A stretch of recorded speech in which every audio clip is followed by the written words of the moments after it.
और उस पैसे को सिर्फ उपयोग जब अस्वस्थ हो, जब बीमार हो, इलाज कराना हो घर के किसी सदस्य के लिए, तब करिएगा। और ये बातें बड़े स्तर पर यदि लेकर के आते हैं तो ये बात अपने घर से होकर के समाज में भी, गांव में भी होती है।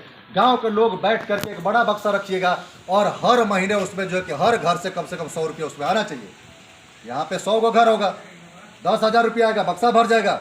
कोई व्यक्ति बीमार होगा तो एक समिति बनाइएगा, समिति के लोग बैठ के तय करेंगे कि इस गांव में इस पैसे की सबसे ज़्यादा आवश्यकता किसकी है, उसको दीजिएगा। कम से कम वो अपमानित तो नहीं महसूस करेगा, कम से कम जलील तो नहीं होगा, कम से कम वो मरेगा तो नहीं कि हम 100 रुपया, 500, 1000 रुपया के अभाव में हम इलाज नहीं कर पाए, हम मर गए, हमारी बहुरिया मर गई, हमारी माँ ही मर गई, हमारा बेटा मर गया। और आज भी हिंदुस्तान में, भारत में हजारों लोग हैं जो पैसे के अभाव में, इलाज की कमी में, इलाज नहीं ले पाने के चलते, साधन संसाधन, गाड़ी घोड़े के अभाव में लोग मर रहे हैं। भाई साहब, मैं रोज देख रहा हूँ जिला में बैठ करके। हम लोग आज़ादी के 75 साल आगे निकल करके आ गए हैं, सिर्फ चल करके आए हैं, अपने साथ परिवर्तन लेकर के नहीं आए हैं। ये समय आगे आया है, हमारी बौद्धिक क्षमता नहीं आई है, हमारी तैयारी हमारे साथ नहीं आई है, हमारा साहस, हमारा धैर्य, हमारे साथ बुद्ध के विचार चल करके आगे नहीं आए हैं। यही तो दुर्भाग्य की बात है। ये कैसे आए आगे, हमारे साथ कैसे चले, समय के साथ हम बदलाव को कैसे ग्रहण करें, बदलाव को गले कैसे लगाए, इन्हीं सब बातों की चर्चा करना तथागत सिद्धार्थ गौतम बुद्ध की चर्चा करना है मित्रों। वही बात देखिए, व्यभिचार की बात करते हैं हम लोग। आज देखिए कि कई लोग शौकिया तौर पर व्यभिचार कर रहे हैं, क्योंकि उनके पास साधन है, संसाधन है, वो कब्जा जमा करके बैठे हुए हैं। आज महिलाओं का अपमानित करना, महिलाओं को अपने लिए दुरुपयोग करना, महिलाओं को अपने लिए बाजारवाद में शामिल करना, ये सब उनका शौक है। तथागत बुद्ध के नज़र में ये एक प्रकार का भ्रष्टाचार है, एक प्रकार का गुनाह है।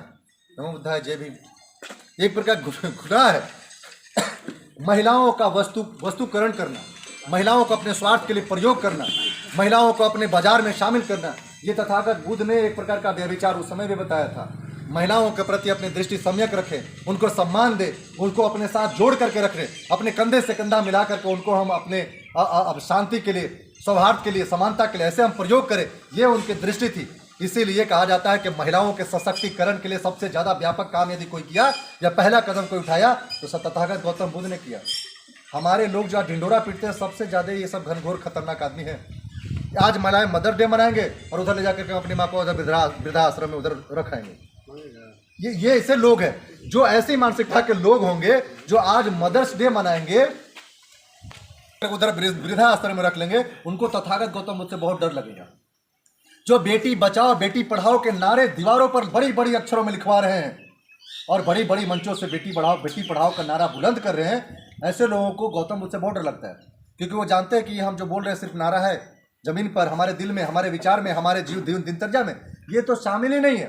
वो खूब अच्छे से जानते हैं, लेकिन जानते हैं कि इतना मनमोहक है, ये इतना ज़्यादा लुभावना है कि सब लोग को महिमा मंडित करके अपनी तरफ लेके आ जाएगा और हमको जो चाहिए वोट तो मिल जाएगा। यही सब बात आप लोग सब कर भी रहे थे। तो हम गौतम बुद्ध की चर्चाएं करेंगे तो फिर स्त्रियों के सशक्तिकरण की बात निकल के आ जाएगी, स्त्रियों के स्वाभिमान की बात निकल के आ जाएगी, स्त्रियों की सुरक्षा की बात निकल कर आ जाएगी, फिर बेटी बचाओ बेटी पढ़ाओ का नारा भी निकल करके आ जाएगा। आएगा कि नहीं आएगा? तो गौतम बुद्ध की चर्चाएं करेंगे तो सत्य सामने निकल करके आ जाएगा। सारी स्थिति, परिस्थिति, मुश्किलें, गरीबी, अरीमी, अबीरी, अशिक्षा, बाजारवाद सब सामने निकल कर के आ जाता है। इसीलिए जो लोग बाजारवाद, इसीलिए जो नारियों की शक्ति को कम करके यानी कि नारियों को अपमानित करना या सभी शक्ति के स्रोतों पर कब्जा करना, जो ऐसी दृष्टि रखते हैं, ऐसी मानसिकता रखते हैं, वो लोग को तथागत बुद्ध के विचारों से बहुत भयानक डर लगता है। भाई साहब, बस जान लीजिए। मैं एक आपको बताता हूँ, बुरा मत मानिएगा। यहाँ कई लोगों की श्रद्धा मंदिरों में होती है, कई लोगों की श्रद्धा अध्यात्म में होती है। आप लोग को पता है कि भारत की इसी धरती पर सैकड़ों यानी कि 100 से ज़्यादा ऐसे मंदिर हैं जिनकी सालाना इनकम 100 करोड़ से ज़्यादा है। कुछ मंदिर ऐसे हैं जिनकी आय को सुनेंगे तो चौंक जाएंगे। जहाँ बड़ा बड़ा लड्डू मिलता है वो मंदिर साउथ इंडिया में तिरुपति बालाजी 1200 करोड़, माता रानी का मंदिर 900 करोड़। और ये 900 साल में नहीं, सालीना, every years they are earning lakhs and lakhs, crore and crore. और ये भी कितना, 500, 1000 करोड़। आप समझ रहे ये क्या है? आपको लग रहा है कि ये शांति के लिए है, आपको लग रहा है कि इससे पूरा लोक कल्याण हो रहा होगा। वाकई में यदि पैसे से ही लोक कल्याण होता सच में, तो बुद्ध क्यों आते? जो नंगे पैर चलते थे, बुद्ध की आवश्यकता क्यों पड़ती? जो ऐसे चीवर धारण करके पूरा पैदल चलते थे, चारिका करते थे, अपने विचारों को प्रसारित करते थे। यदि सभी चीज़ें वाकई में पैसे से होती तो सभी के घर में सरकार मशीन नहीं देते थे, फिर छापते रहो बेटा। नहीं, यदि सभी चीजें यदि पैसे से होती तो सभी के घरों में सरकार मशीन नहीं लगा देती। लेकिन ये बात सच है कि सिर्फ पैसे एक साधन मात्र है, सभी चीजें पैसे से नहीं हो सकती हैं। तो मंदिरों में फिर इतना इतना पैसा क्यों रे भाई साहब? 100 से ज्यादा मंदिर भारत की धरती पर क्यों है जो इतना पैसा है? और उधर केरल में कुछ दिन पहले एक मंदिर के तहखाने खोले गए, वहाँ 3 लाख से भी ज़्यादा करोड़ के वहाँ पे सब चीज़ पैसे निकाले गए। यानी कि जो वहाँ पे संसाधन निकाले गए, उनकी जब मूल्यांकन उनका हुआ तो वो 3 लाख से भी ज़्यादा करोड़ के पैसे थे, सोने जवाहरात हीरा। ये कहाँ से आया? ये एक भय से आया, लोगों को डरवाने से आया। देखिए इसमें ये बहुत स्पष्ट बातें हैं। पहले के राजा को बताया जाता था कि ये तुम्हारे राज में जो बीमारी फैली, चेचक फैला, लोग मरे, बाढ़ आया, अनावृष्टि, अतिवृष्टि, ये सब ऊपर वाला, उसको खुश करने के लिए बड़का यज्ञ में 2 गाड़ी सोना हीरा जवाहरात। वो कहाँ जाएगा? मंदिर में, मंदिर के नीचे तहखाने में। कौन खाएगा? आदमी। कितना साधारण बात है, हम क्यों नहीं समझ पाते हैं? यदि वाकई बीमारी से मुक्ति चाहिए, बाढ़ का नियंत्रण चाहिए, अनावृष्टि अतिवृष्टि से बचाव चाहिए, अरे तो भैया उसके लिए पुल बनाओ, नहर खोदो, अस्पताल खोदो। ये तहखाने में 1 टन पैसा क्यों? भर गाड़ी उसमें सोना जवाहरात क्यों? अंदर क्यों छुपा रखा है? जितने वर्षों के बाद सरकार सुप्रीम कोर्ट का आदेश लेके उधर खोद के निकाल रही है। पैसे की आवश्यकता है, लोक कल्याण के लिए, मानव कल्याण के लिए, जगत कल्याण के लिए दृष्टि चाहिए। जो जरूरी है वो चाहिए। इस गांव में यदि बीमारी फैल जाए तो अस्पताल चाहिए, लोगों को ले जाने के लिए एक एम्बुलेंस चाहिए, यहाँ पे एक सिस्टर चाहिए, ज़्यादा से ज़्यादा डॉक्टर चाहिए। बात मेरी समझ रहे हैं?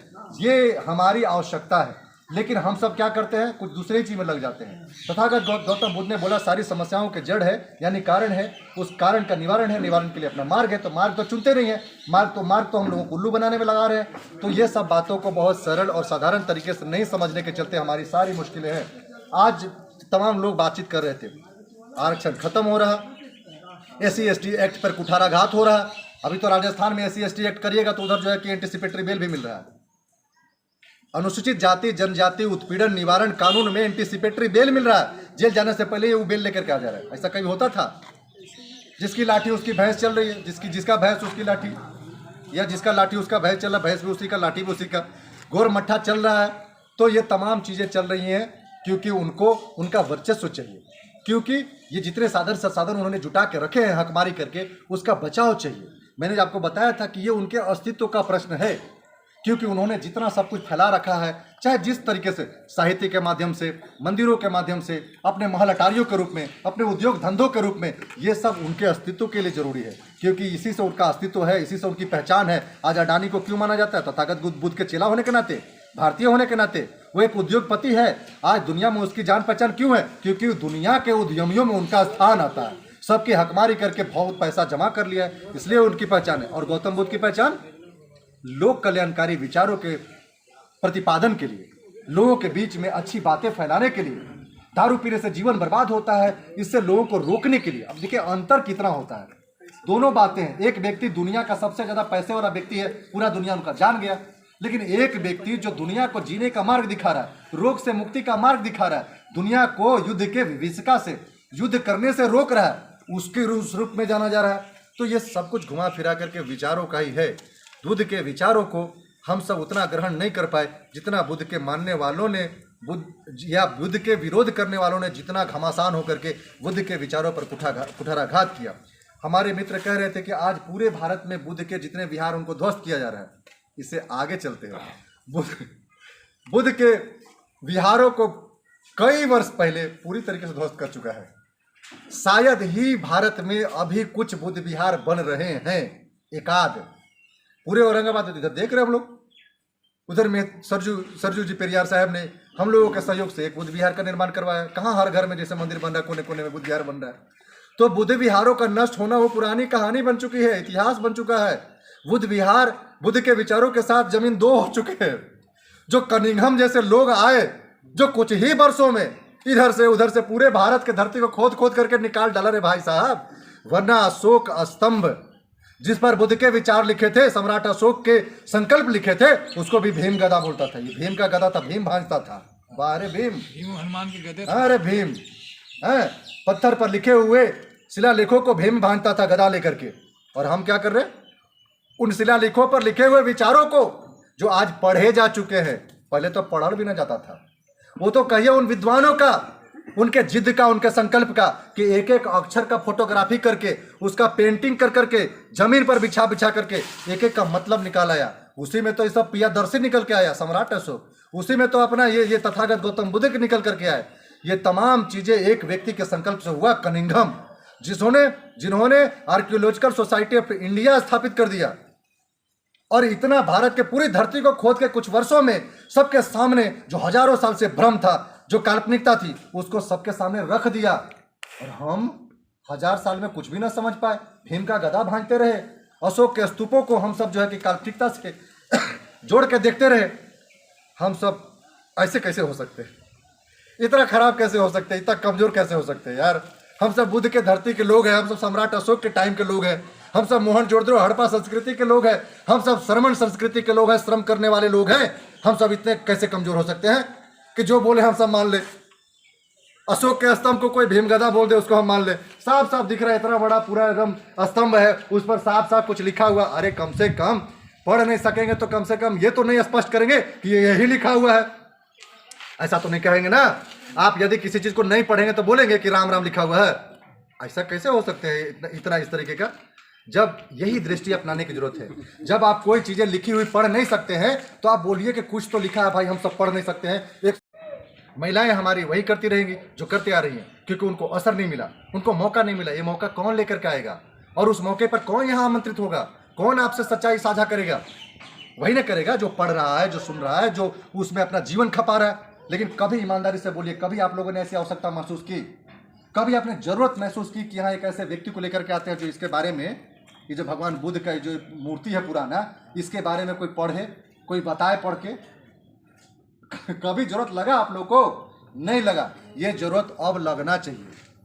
हम एक दो ऐसे व्यक्तियों को जानते हैं जो पाली भाषा पढ़ते हैं, और वो जो आपका पुराना काला रंग का पत्थर का मंदिर है, उसके नीचे 4-5 गो लाइन लिखा हुआ है, जो बच गया है, जो रगड़ने से खरोचने से नहीं मिटा है, उसको पढ़ने वाले लोगों को मैं लेकर के आऊँगा। लेकिन शर्त ये है कि यहाँ पूरे गाँव के लोग होने चाहिए जो बुद्ध को समझने की आवश्यकता महसूस करते हैं।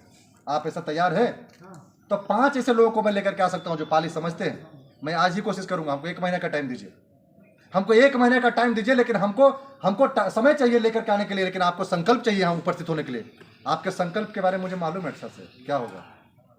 तो आप अपने संकल्प से ही मुकर जाते हैं, तो कैसे पढ़ेंगे, कैसे जानेंगे ये कब की है, क्या लिखा है, किस बारे में लिखा है? जब आप नहीं पढ़ सकते हैं तो पढ़ाने वाले, बताने वाले को तो लेकर के आने की आवश्यकता होगी ना। तो हमको लगता है कि आप ये आवश्यकता आज से महसूस करेंगे, और आज ही बात करेंगे कि भाई डॉक्टर साहब बोल के गए, किसी को लेकर के आएंगे जो पाली भाषा पढ़ता हो, और उसमें जो लिखा हुआ उससे पता चलेगा कि कब क्या कैसे है। तो आपका भ्रम बहुत दूर होगा, और ये जो लड़ाई आप बोल रहे हैं ना, ये लड़ाई और प्रगाढ़ हो जाएगी, मजबूत हो जाएगी। आपकी दावेदारी मजबूत हो जाएगी कि ये हमारा था, ये लिखा है इसमें। आप समझ रहे? हमारी लड़ाई मजबूत तब हो जाती है जब हम यथार्थ से जुड़ जाते हैं, जब हम हकीकत और सच्चाई से जुड़ जाते हैं, साक्ष्यों से जुड़ जाते हैं, सच से जुड़ जाते हैं, तो हमारी लड़ाई बहुत मजबूत हो जाती है। और गौतम बुद्ध ने सच से ही जुड़ने के लिए बोला, काल्पनिकता से परे जाकर के सच को पकड़ने के लिए बोला, और सच को रगड़ घास के देखने के लिए बोला। और यहाँ तो सच को रगड़ रगड़ के पूरा खत्म करने की बात चल रही है। कहाँ लिखा है? कोई पढ़ न ले, कोई दावा न ठोक दे कि तू अरे वही तो मैं बता रहा हूँ।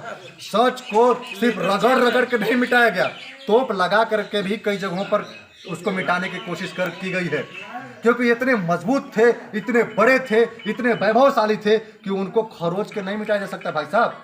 उनके लिए तोप लगाने की भी आवश्यकता पड़ी। कई जगहों पर ऐसी मूर्तियां हैं जिनको तोड़ने के लिए तोप लगाने पड़े, कई बार उनको मिटाने के लिए वहां बाढ़ के पानी घुसाना पड़ा, कई बार उनको खत्म करने के लिए पूरा सामूहिक हमला करने की जरूरत पड़ी। आप समझिए कि सच कितना मुश्किल होता है। यहाँ तो आप खरोचा हुआ देख रहे हैं, तो मेरा कहने का मतलब है कि सच पर से पर्दा उठाने की जरूरत है। लोगों ने खरोच जितना दिया है, आप समझिए कि खरोच दिए तो खरोच दिए, लेकिन जो अनखर्चे हुए जो चीजें हैं, जो लिखे और कुरेदे हुए, खुदे हुए जो सच है, उनको पढ़ने की दिशा में आगे बढ़िए, पढ़ने के लिए उत्सुकता बढ़ाइए, अब कौतूहल बढ़ाइए अपना कि हम पढ़ेंगे, जानेंगे, समझेंगे, क्योंकि ये सच ही आपकी ताकत है, ये सच ही आपका हथियार है, सच ही आपकी हिस्सेदारी में एक मजबूत पक्ष बनने वाला है। इतने कम समय में जितना मैं बोल रहा हूँ, बोलता रहूँगा, थक जाऊँगा। हमारे विषय ही इतने व्यापक है कि खत्म नहीं होता है। ये आबादी की मुश्किलें वाकई में इतनी बड़ी है, इतनी व्यापक है कि जहां से शुरू करेंगे वहीं से बहुत लंबा दूर चला जाएगा।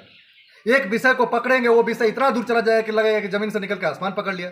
आप शिक्षा की ही बात करिएगा तो हम शिक्षित क्यों नहीं हुए, हमारी शिक्षा की स्थिति क्या है, हम शिक्षा से क्या हासिल कर लिए, हम शिक्षित होकर क्या सोचते हैं, और हमारी शिक्षा में बाधक कैसे बने हैं, उसके लिए संस्थाएं कैसे खत्म हो, हमारे अधिकार कैसे खत्म हो, इसी विषय को लीजिएगा तो दिन भर चर्चा निकलेगी। केंद्रीय विश्वविद्यालयों की चर्चा निकल करके आ जाएगी। क्या 40-40 केंद्रीय विश्वविद्यालय, हमारे प्रोफेसर कितने हैं, हमारे एडिशनल प्रोफेसर क्यों हैं, और उन प्रोफेसरों के जो खाली पद हैं उनको भरने के लिए हम आवाज क्यों नहीं उठाते हैं, ये सारी बातें निकल करके आ जाएंगी। बुद्ध की चर्चा का मतलब यही सारी चर्चाएं हैं। उसके विपरीत हम यदि अपने स्वाभिमान की बात करेंगे तो आज औरंगाबाद जैसे जिले में कई ऐसी घटनाएं हैं, छत पर से फेंक दिया जा रहा है, टांग टूट जा रहा है, 8 महीने का गर्भपात हो जा रहा है और लोगों को थूक के चटवाया जा रहा है।